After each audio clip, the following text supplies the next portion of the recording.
Bonjour et bienvenue sur AgriBR. Aujourd'hui, nous allons explorer un sujet crucial pour les agriculteurs africains, la culture vivrière contre la culture commerciale. Quel est le meilleur choix pour vous? Nous allons comparer ces deux types de cultures et examiner leurs avantages et leurs inconvénients et vous aider à déterminer la meilleure option pour vos exploitations agricoles. C'est parti!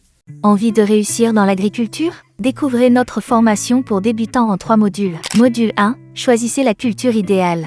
Module 2, créez un business plan solide. Module 3, maîtrisez la récolte et la distribution. Et en bonus, nous vous offrons 10 fiches techniques sur les cultures les plus rentables en Afrique. Alors ça vous tente? Cliquez sur le lien maintenant pour commencer votre aventure agricole.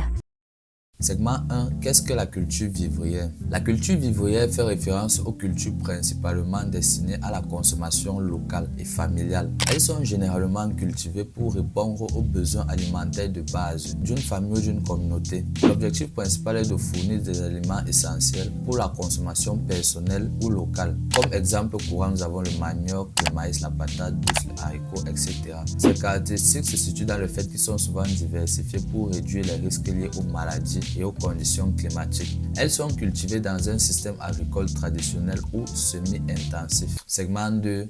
Qu'est-ce que la culture commerciale? La culture commerciale est axée sur la production de cultures destinées à la vente sur les marchés locaux, nationaux ou internationaux. Ces cultures sont cultivées principalement pour générer des revenus. Leur objectif principal se situe dans le fait de maximiser les revenus en vendant les produits sur les marchés. Comme exemple de culture, nous avons le cacao, le coton, le soja, le café, la canne à sucre ou les fruits exotiques. Les caractéristiques sont qu'ils sont souvent cultivés en monoculture ou en grande quantité. Ce sont des cultures qui nécessitent des techniques agricoles intensives et une gestion spécialisée. Segment 3. Avantages des cultures vivrières.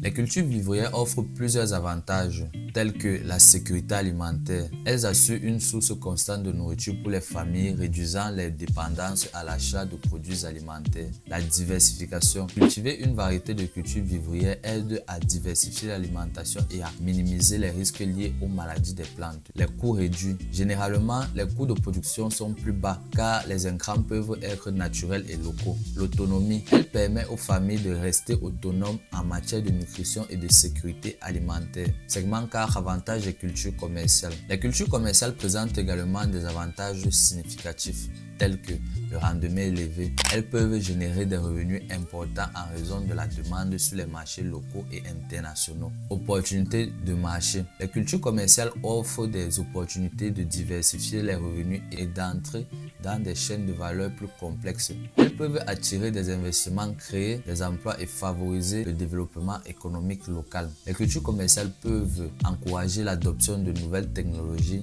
et pratiques agricoles. Segment 5. Inconvénients des cultures vivrières. Malgré leurs avantages, les cultures vivrières présentent aussi des inconvénients. Moins de rentabilité. Les rendements et les revenus peuvent être limités comparés aux cultures commerciales. Variabilité des récoltes. La diversification peut entraîner une variabilité des rendements affectant la sécurité alimentaire. Moins d'accès au marché. Ces cultures sont souvent destinées à la consommation locale, limitant les opportunités de vente sur les marchés plus larges. Segment 6. Inconvénients des cultures commerciales. Les cultures commerciales ne sont pas sans défi. Nous pouvons citer entre autres la dépendance du marché. Les fluctuations des prix du marché peuvent affecter les revenus, rendant les agriculteurs vulnérables aux crises économiques. Les coûts de production peuvent être élevés, incluant des intrants, les technologies et les traitements phytosanitaires. L'impact environnemental. La monoculture et l'utilisation intensive de produits chimiques peuvent avoir des effets négatifs sur l'environnement comme la dégradation des sols et la perte de biodiversité. Les marchés internationaux peuvent être volatiles, exposant des producteurs à des risques de fluctuation des prix.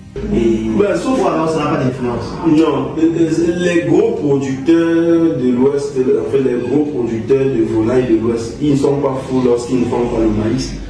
Parce que pour que le maïs soit rentable, il faut avoir des exploitations comme pour le Itaman.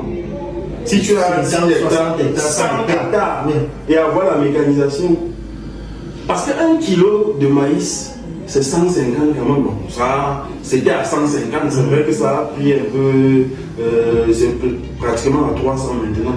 Mais tu ne peux pas lancer 2 hectares de maïs parce que tu veux nourrir les pauvres avec tu ne t'en sors pas. Il vaudrait mieux aller acheter la pauvre. Segment 7, comment choisir entre la culture vivrière et la culture commerciale. Pour décider entre culture vivrière et culture commerciale, voici quelques critères à considérer. Tout d'abord, nous avons l'objectif personnel. Déterminez si votre priorité est la sécurité alimentaire familiale ou la génération de revenus. Évaluez les ressources dont vous disposez telles que le sol, le climat et le capital initial. Analysez les opportunités de marché pour les cultures commerciales et la stabilité des prix. Considérez vos compétences en gestion de culture et en techniques agricoles spécifiques aux cultures commerciales. Évaluez les risques associés à chaque type de culture et les implications pour la durabilité environnementale. Segment 8, études de cas et témoignages. Voyons ensemble quelques succès dans les deux domaines. En culture vivrière, le projet AgriViva en Afrique de l'Ouest aide les communautés à améliorer la production des cultures vivrières en utilisant des techniques durables et en augmentant la diversité alimentaire. Une période favorable pour faire des investissements massifs, soutenir réellement les exploitations agricoles familiales pour pouvoir être plus performants et assurer la durabilité des systèmes de production et la restauration des écosystèmes. On fait une unité économique qui permette à ceux qui travaillent au niveau de l'unité d'être indépendants, de subvenir à leurs besoins. Pour la culture commerciale, la ferme Café Plus au Kenya a réussi à se développer en tant que producteur de café de haute qualité, accédant aux marchés internationaux et augmentant ses revenus grâce à des techniques spécifiques et des cultures avancées et des partenariats stratégiques. Planted in 1909. There are two main types of coffee, Robusta and Arabica. Kenya grows the Arabica coffee, which is vegetative and requires pruning to achieve quality coffee berries. But how have these coffee trees survived for over 100 years? We have a process called conversion.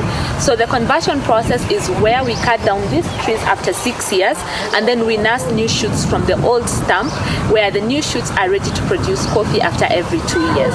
There are two coffee picking seasons in Kenya.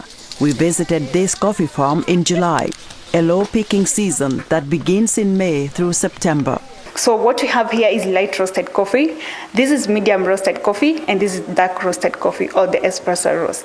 For those people who like concentrated coffee, they go for the dark roast. Merci d'avoir regardé cette vidéo sur AgriBA. Nous espérons que ces informations vous aideront à choisir la meilleure option entre la culture vivrière et la culture commerciale pour votre exploitation. Si vous avez trouvé cette vidéo utile, n'oubliez pas de vous abonner à notre chaîne et à laisser un commentaire avec vos questions ou vos propres expériences et de cliquer sur la cloche pour être informé de nos prochaines vidéos. Partagez cette vidéo avec vos amis agriculteurs et aidez-les à faire un choix éclairé. À très bientôt pour de nouvelles découvertes agricoles. C'était Afandarus et je te dis à la prochaine. Salut les gars, si tu es arrivé jusqu'à la fin de cette vidéo, ça veut dire que le contenu t'intéresse et que tu es intéressé par l'investissement dans l'agriculture. Donc je t'invite à cliquer sur le lien dans la description pour avoir accès à ma formation complète. Ciao.